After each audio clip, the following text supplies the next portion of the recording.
Hello, I'm John Pollock, and this is Fight News Now, the MMA edition.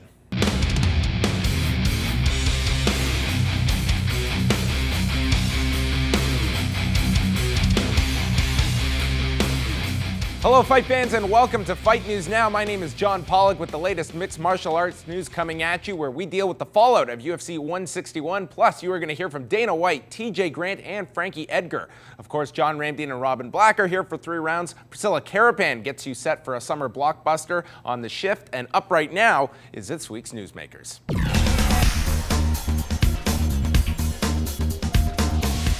The world of Anthony Pettis came crumbling down last week when a knee injury pulled him from his featherweight title shot against Jose Aldo on August 3rd. Pettis has stated he would be ready for UFC 164 in his hometown of Milwaukee against Benson Henderson, but the man scheduled for that title shot isn't about to step aside. I'm preparing for Benson Henderson, and I try not to focus on all that other stuff. I know that there are possibilities, but I haven't heard anything. Right now, my sights are set on Benson Henderson. I feel like I earned my shot, and it's my time. It was announced Tuesday night by TVA Sports in Quebec that George St-Pierre will defend his welterweight title against Johnny Hendricks on November the 16th in Las Vegas, Nevada, which is expected to be the UFC 167 event and will serve as the company's 20th anniversary show. This will be St-Pierre's first fight in Las Vegas since July of 2009. Rashad Evans snapped a 2-fight losing skid this past weekend with a split decision nod over Dan Henderson. When asked about what weight class he will fight at next, he is leaving the door open for a move to 185 pounds, but also is hopeful of a rematch with his former training partner, John Jones. 205 is my home, and if an opportunity comes at me at 185, and it's a good opportunity, but for the most part, I feel good at 205, and I can't. It's hard for me to leave 205 weight class. I would love to get a shot at John Jones again. I'd love to get back to where I was and where I can be. As far as going out there and just being spectacular every single fight. A man that was not victorious this past weekend was Roy Nelson, whose 3-fight win streak and UFC contract came to an end courtesy of Stipe Miocic. It was a flat performance out of Big Country, who is able to test the free agency water now, and despite personal differences, the UFC president is hopeful a deal can be reached with Nelson. I want Roy Nelson in the UFC. We never said that we don't want Roy. If I didn't want Roy Nelson in the UFC, I'd tell you, he'd know it, everybody'd know it, Roy and I don't have to see eye to eye and be best friends for him to fight here. We don't have to do that. Tito fought here for a long time, and many other guys, What people relate to is he's knocked 12 people out in a row. You tune in and you watch this guy who looks like he, could barely walk up the stairs to the octagon, and he goes in there and knocks out these guys that, like Czech Congo, this physical specimen, he hits him in the neck and knocks him out. That's why people like Roy Nelson. If Dana and Lorenzo want me to be with the UFC, then hey, then I'll be knocking on Cain Velasquez's door, or whoever the champ is, when I'm knocking on it.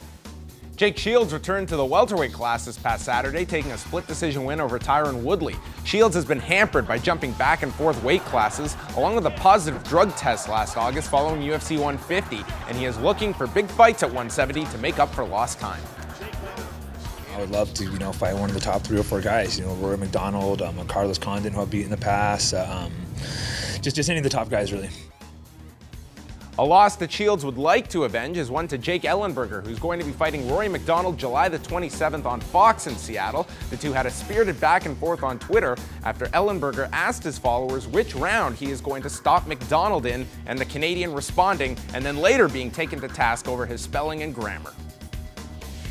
Not many observers were giving Canadian Mitch Clark much of a chance against John Maguire at UFC 161. Clark was coming off a near 1-year layoff along with knee surgery, but outworked the Brit to get a unanimous win and broke down in tears after the fight as he explained the rough year he has had both professionally and personally. After riding a 9-0 record into the UFC, Canada's Mitch Clark was devastated after losing his first 2 fights in the octagon. He began to wonder whether he belonged in the sport at all. However, after beating John Maguire in front of a capacity crowd in Winnipeg, Danger Zone made it clear how much the win meant to him. Everyone wants to make it to the UFC, and then, that's all I wanted. Well, being a loser in the UFC is the same as being a loser, and you're still a loser. Plain and simple, you're a loser. I don't want to be a loser. I just wanted a little taste of that glory. I wanted to win.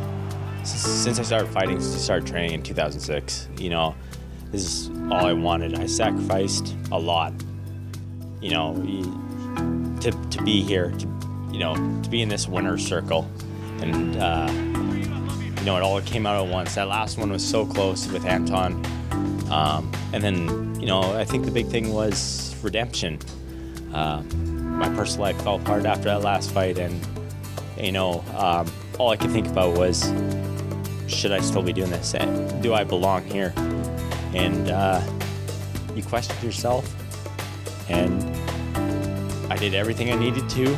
I sacrificed even more, and, you know, I jumped 2 feet in, and this is what happens. You get that win. Following his loss to Demetrius Johnson last September, Joseph Benavidez has worked to rebound his career within the flyweight division and has generated consecutive wins to place him as the #1 contender among the UFC rankings at 125. Benavidez confirms he will be sticking around at flyweight and could be in line for the winner of Johnson and John Moraga next month. At 125, I feel I don't have to compromise my style for anyone. You know, I can be just as strong and just as fast. And, you know, I think it's definitely the weight class for me. I feel more comfortable there. I feel like I get in better shape because I have to train harder to make it. I'm a little stronger for the weight class, and I get faster. I don't need to obsess over the title. You know, as long as I'm getting myself better as a fighter and everything, you know, it's going to be there. So, you know, I'm ready for the title anytime. You know, the longer and the more fights I get, I'm just getting better. And, you know, I'm ready right now, so it'll be good. One man who is a big fan of the flyweight division is former lightweight champion Frankie Edgar, who gets set for his second UFC bout at featherweight at UFC 162. Edgar explains why he is enjoying the flyweight division and what the weight class offers above other divisions. The way 25-pounders go at it, man, they're so high-paced and very technical that I think if they just go do what they do, it's going to be entertaining, and the fans will realize that. Mighty Mouse is headlining the next Fox card, so, you know, and I think his last one he did was, you know, against Dotson, I think did pretty well in the ratings. So people are catching on, and they're going to see that these 25-pounders, man, they bring a style that's definitely fun to watch. I mean, I think Mighty Mouse, Dotson, those two guys, and Benavidez is tough, man. I think Benavidez is another guy you can see fighting for the title soon. Mixed martial arts may not be legal in New York, but kickboxing is, as Glory 9 takes place this Saturday from the Hammerstein Ballroom. One of the key fights on the card is a heavyweight rematch from last year between Earl Zimmerman and Rico Verhoeven. In their first fight, Zimmerman needed only 59 seconds to get the W, and Verhoeven is making this rematch Saturday a personal one. Errol has a big mouth, you know, he talks a lot of shit, and, you know, he's always all over the place. The first time he said he was gonna knock me out, well, he did. This time he's gonna get knocked out. Errol always comes for a show. No, so do I. But I come to make the show, and I'm come to win the show. Errol, talk is cheap. We'll see what happens the 22nd of June, New York City. A few weeks ago, BJ Penn announced he would be doing some soul-searching regarding a return to the octagon, but stated if he were to return, it would be at his natural weight class of 155. Robin Black recently spoke to TJ Grant regarding the potential return of Penn to the lightweight ranks. I've always been a huge fan of BJ from the very beginning. I feel like he's never really fully lived up to his talent. I find once you're talking about retiring and you're talking about your heart not in it and all these other things, and you're mentally not in it, then that's just time to walk away. This is a brutal sport. People get hurt. I love BJ as a fighter, and I never thought he should have left 155. I never thought he should have fought at 170 ever. You know, he was pound for pound one of the best fighters in the world, but at the same time, it's a tough road, man, going up there and fighting. I fought those guys. You don't want to do it. The most heated debate coming out of this past weekend was the officiating of Steve Mazzagatti during the Josh Berkman win over John Fitch at the World Series of Fighting 3 card in Las Vegas Friday night. UFC President Dana White was extremely critical of Mazzagatti and voiced his displeasure after UFC 161 to members of the media. Does anybody here disagree with me that Mazzagatti is a toolbox? The Nevada State Athletic Commission is going to keep this guy around until he seriously hurts somebody. That guy is dangerous. He's dangerous. They'll make him the main event now. Now, because I said this, the Nevada State Athletic Commission will give him the Silva fight. He might be the nicest guy in the world. He might on weekends might save small orphans from disasters, for all I know. I don't know what the guy does. If you ever watch Mazzagatti ref a fight, he stands there like this. He's doing his grocery list, thinking about did he TiVo the fucking his favorite show? I don't know what the this guy's doing. Or sometimes he'll go like this and start looking like this when they're not even fucking doing anything. When they're doing shit, he's not in there when he's supposed to be in there. Unlike the guy has no fucking idea what he's looking at. I said it a long time ago. The guy shouldn't even be watching MMA on television, let alone fucking reffing it. You know, I've never really noticed this, but Dana White, like the way when he gets animated and he gets like a high-pitched voice and he's talking like this, it's a lot like you. What are you talking about? Yeah, I guess we're both passionate about MMA. Well, is Steve Mazzagatti going to be discussed on 3 rounds today? No, we don't need to talk about Steve Mazzagatti. Everybody knows what his credentials are. We are talking about the 205-pound division as it's changed over the last week or so, and we'll tell you who to look out for. There you go. 3 rounds with John Ramsey and Robin Black on the other side as Fight News Now continues.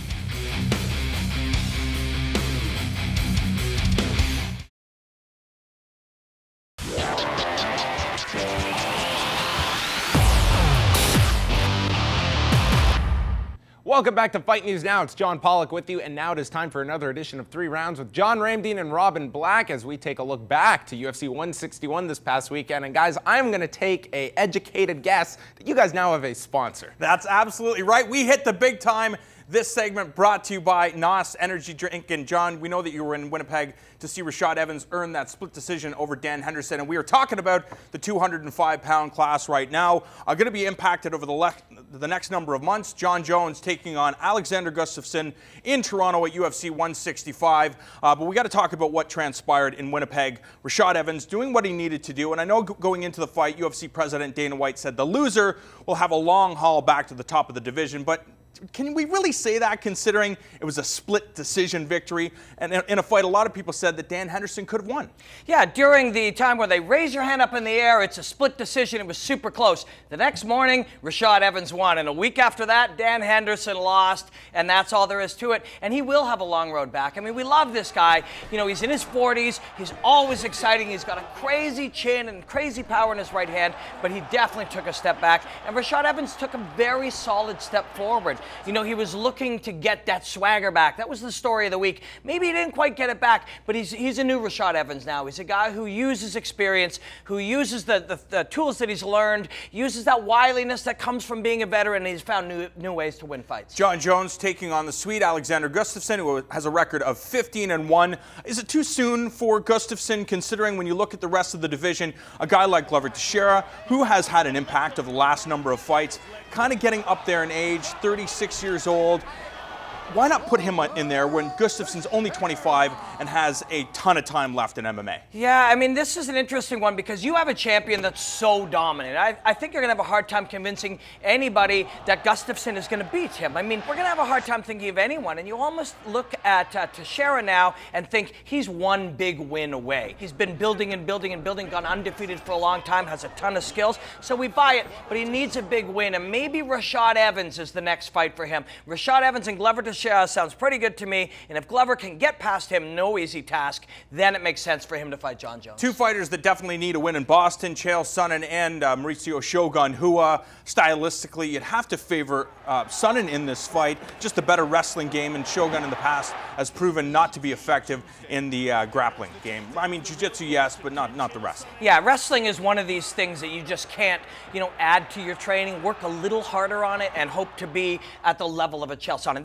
Or a Chris Weidman or someone like that. It's just not possible. Sonnen has been built this way from the time he was a kid. The one issue is Sonnen at 205, he doesn't have that same level of just undeniable explosiveness that he has at 185. So can Shogun defend? Can Shogun use a ton of mobility to stay away? Can he hurt him with uppercuts and knees on the way in? That's the question. Sonnen, I think, should be considered the favorite, but you can't count out Shogun. He's one of the greats. Shogun recently left Brazil, training in San Diego, and a lot of people say that this is, you know, this Shogun reminds them of the Shogun who dominated Pride back in the day. And you'd have to imagine that for this fight, going to be working extensively on his jiu-jitsu game in San Diego, one of the best places in the entire planet to work your jiu-jitsu game. Yeah, the shocking reality of Shogun in the UFC era is that he has undertrained, he has been injured, he has never really had the modern elite level training camp through any of these fights. He's an old school warrior, but he's never put in those 25-hour, 30-hour training weeks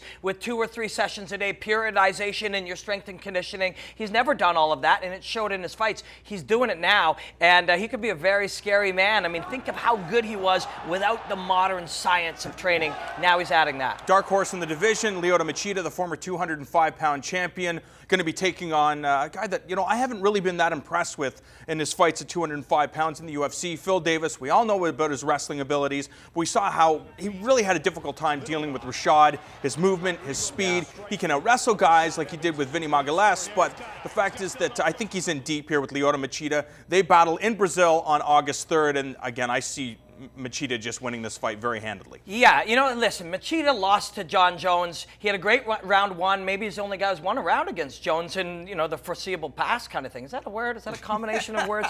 But Lyoto Machida, I think, in my opinion, has the best chance to beat John Jones. Even though he got submitted by him, he has a collection of skills that maybe will work, and he can make it work. We talk about Teixeira, we talk about Gustafsson. I think Machida's the guy to maybe beat him. Hard to do, and hard to set that fight up because of that loss. But I think Machida literally can beat every single guy in the 205 division. Not on any given night, and he can lose fights, but he's got such a unique style, and it varies as time goes on. Machida is the wild card in this division, no doubt about it. The reason why is because he's just so intelligent. We go back and look at that old school karate mentality of point fighting, and it's like he has 2 sets of eyes, one that's watching the head and one that are watching the feet. So anytime John Jones moves, Lyoto Machida will now, especially after being stopped in that first fight, say, okay, I know what to anticipate now. I'll just amend my game. As soon as he moves forward, I'll be elusive, the term everybody's used when it comes to Machida, and then point score, just land a shot, get away from him, and he'll be more than happy to do that for 5 rounds. It may not be pretty to watch, but it is effective. And that would be the way to beat John Jones, is stay away from him, do damage when you can do it. I mean, Machida has that ability. He showed it in round 1 against him. And earlier in his career, when he was undefeated and went all the way to the championship, you couldn't take him down. He had that sumo training, that background of sumo where he kept you at arm's length to be able to prevent you from getting in deep on him. His mobility was really good. You can't take a guy down if you can't touch him or catch him. He's the guy who still, I believe, can beat John Jones. May not do it. If he gets the chance, Jones can beat anybody in the world, but Machida has the collection of skills that it could be done. Robin, there are 3 valuable fighters in the 185-pound or 205-pound division. Wanderlei Silva, Chael Sonnen, you can even say Gegard Mousasi, and Vitor Belfort. I guess that's 4. Guys that are willing to fight down at 185 pounds, but in a pinch, they can go up and put on great matchups. We have Chael Sonnen. Throw Rich Franklin in there, Exactly, throw Rich Franklin in there. But Sonnen going to be taking on Shogun. But Wanderlei Silva and Vitor Belfort are guys that, if you need them to challenge for a title, if you need to put on a show on Fox, these are 2 go-to guys that will always entertain, come in phenomenal shape, and be competitive against the best in the world. Well, and that collection of guys that you just listed, they all are unofficially part of almost a separate division. You can almost put them in your mind as like a bit of a senior division who are, original guys who are free to go back and forth. Every single fight will be exciting. I mean, Dan Henderson versus Rich Franklin again would be amazing. Wanderlei in that mix with anybody. I mean, those are just guys you can count on to deliver amazing fights any night. Next week on 3 Rounds, we're talking about the middleweight title fight between Anderson Silva and Chris Weidman. And believe it or not, John, lots of people are saying Chris Weidman's going to pull out the upset and get that title around his waist. Yeah, we'll have to take a look in the foreseeable past next week at that fight, which is the original working title, everyone, for Back to the Future. Thank you very much, and you can catch more of these guys every Monday night at 7 Eastern for 5 rounds as they dissect the entire world of MMA. On the other side, Priscilla Carapan is stepping in to get you set for a war, and John McGuire takes us behind the scenes of his preparation for Mitch Clark in our weekly viral video. It's now coming out, boys. 2 weeks' time.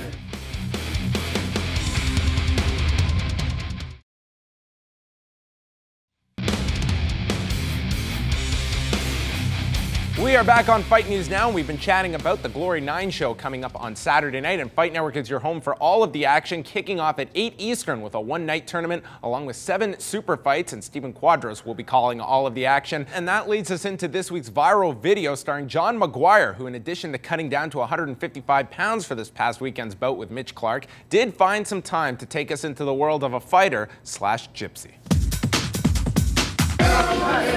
It's now coming out, boys. 2 weeks' time.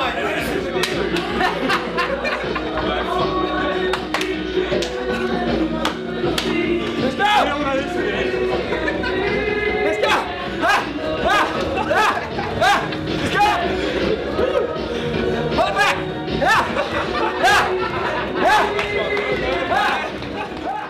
And unfortunately, that dance did not lead to a victory for one John McGuire. And that brings us to another close for this week's edition of Fight News Now. I want to thank all of our guests who stopped by, as you are now all caught up to date. Don't miss 5 rounds every Monday at 7 Eastern with John Ramdeen and Robin Black. For more with myself, you can download the MMA Report Thursdays at FightNetwork.com and subscribe on iTunes. On behalf of John Ramdeen, Robin Black, Priscilla Carapan, and the whole Fight Network crew, I'm John Pollock, and we'll be chatting with you again next week on Fight News Now.